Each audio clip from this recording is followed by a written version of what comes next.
I was looking at three names. Three names I never thought I would see again. The same three boys who made my life a nightmare in school. And now they were here, sitting in my waiting room asking me for a job. School was never a safe place for me. Not once. Not for a single day. Three boys made sure of that. Their names were Troy, Dylan, and Brennan. I can still see their faces clearly, even after all these years. Troy was the loudest one, always laughing, always making a scene.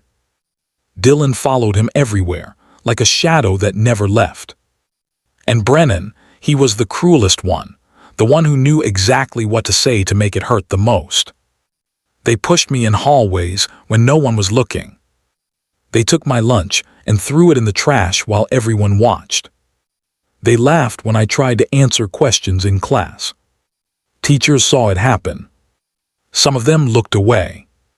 Others told me to toughen up, to stop being so sensitive. But I wasn't sensitive. I was just tired. Tired of waking up every morning with a knot in my stomach. Tired of walking through those school doors, knowing what was waiting for me. Tired of pretending I was okay when I wasn't. I never fought back. Not once. I just stayed quiet, kept my head down, and counted the hours until I could go home. Every morning, my stomach hurt before I even left the house. My mom would ask me if I was okay, and I'd lie. I'd say I was fine, that I just didn't sleep well. But the truth was, I dreaded every single day. Every afternoon, I prayed the day would end fast. I watched the clock in every class, counting down the minutes. When the final bell rang, I would walk out as fast as I could, avoiding the places where they usually hung out. Sometimes I made it home without seeing them. Most days I didn't. Those boys said I was weak. They said I would never be anything. They said I'd be a loser forever, that no one would ever respect me. And for a long time, I believed them. I told myself one thing every single day.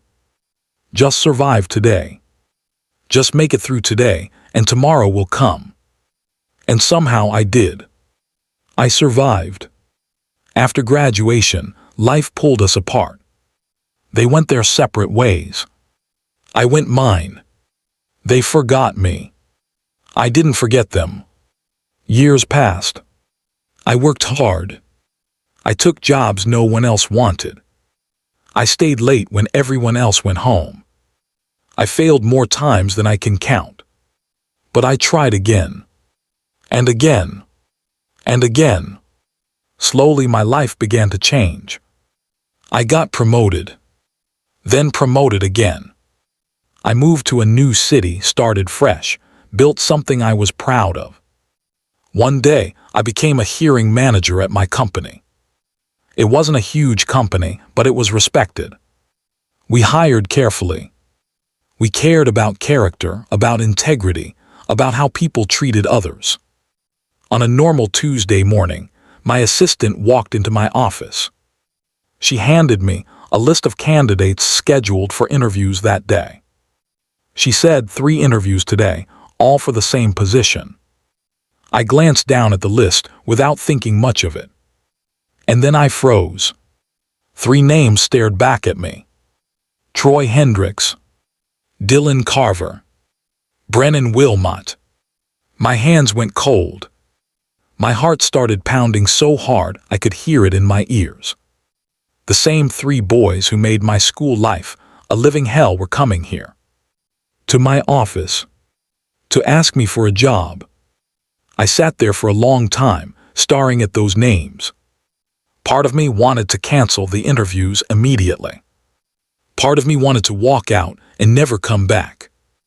But another part of me, a quieter part, whispered something different. This is your moment. They arrived early. All 3 of them.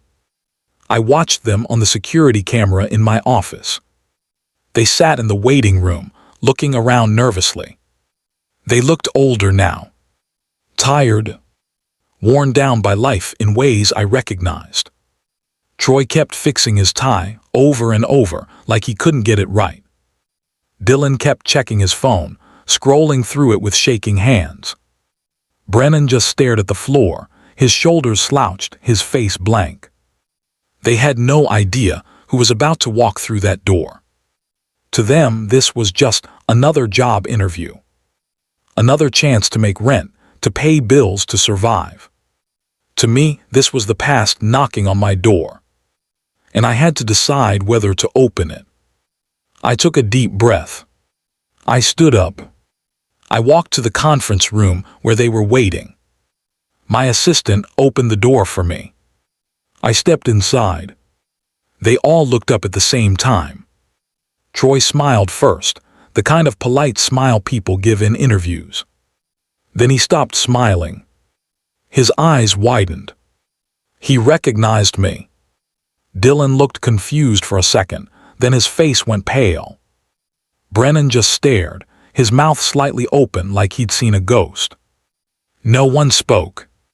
The silence in that room was so heavy it felt like it might crush us all. I walked slowly to the head of the table. I pulled out my chair. I sat down. I looked at each of them, one by one. Then I said, very calmly, "Good morning." Their voices shook when they answered. "Good morning," Troy said, barely above a whisper. "Morning," Dylan muttered, looking down at his hands. Brennan didn't say anything at all. I let the silence sit there for a moment. Then I reached for the folder in front of me. I opened it slowly. Inside was not their resumes. It was a photo. A school photo from 15 years ago. Me standing alone at the edge of the frame, my arms crossed, my face blank. And behind me, slightly out of focus, 3 boys laughing. Troy, Dylan, and Brennan. I slid the photo across the table. No anger in my voice. No shouting. Just truth. They stared at it. Troy's hands started shaking. Dylan leaned back in his chair like he wanted to disappear. Brennan finally spoke. "Man," he whispered, "that was a long time ago." I looked at him. I didn't blink. I said, "Yes, for you." The words hung in the air. They started talking fast then. Apologies tumbling out one after another. "I'm sorry, man, I was a kid. I didn't know better.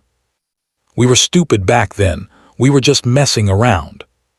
It wasn't personal. We didn't mean anything by it." Excuses. Justifications. Even a few nervous laughs, like maybe if they joked about it, it would all go away. I let them finish. I didn't interrupt. I just sat there listening. When they finally stopped talking, I spoke. My voice was calm. Steady. "This company cares about people," I said. "About character. About how you treat others when no one is watching." I paused. "I don't think this is the right place for you." I stood up. I didn't wait for them to respond. I walked to the door and opened it. Security was already there, waiting. They left quietly. No arguments. No protests. Just 3 men walking out the door, smaller than when they came in. After they left, I went back to my office. I closed the door. I sat down at my desk. And my hands started shaking. Not from anger. Not from satisfaction. From release. Something I'd been carrying for 15 years finally let go. My assistant knocked on the door a few minutes later. She asked, "Are you okay?" I nodded. I wasn't proud of what I'd done. I wasn't happy. But I was free. Some people forget the pain they caused. They move on with their lives, never looking back. Others carry it quietly, every single day, until life gives them a choice. Power does not always shout. It doesn't always demand attention. Sometimes it just remembers. And sometimes that's enough. If you believe the past never truly disappears, if you believe silence can turn into strength, subscribe. because the next story might feel uncomfortably familiar.